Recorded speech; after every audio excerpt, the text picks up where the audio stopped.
So I've got my metal cabinet here. There really aren't that many pieces. It doesn't look like it's going to be difficult to put together, and everything is labeled.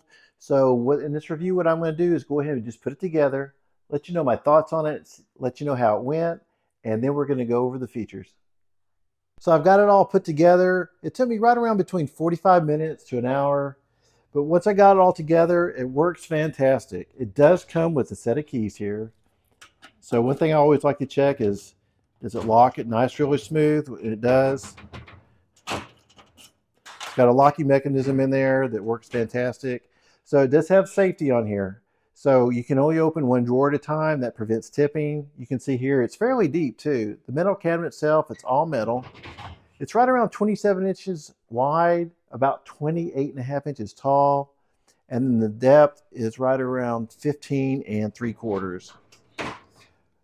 Does come with these little dividers here. You can use them or not. It really depends on the type of files that you're going to put in here. But I like that they're nice and deep. They're going to hold your standard size files. And it's everything that I need for in a cabinet. Also, the sliders, they're all ball bearing and they're really just nice and smooth. This is black, but they do come in other colors too. It does come in white. But all in all, real happy with it. Glad I got it put together and in my office. Hope you found this helpful.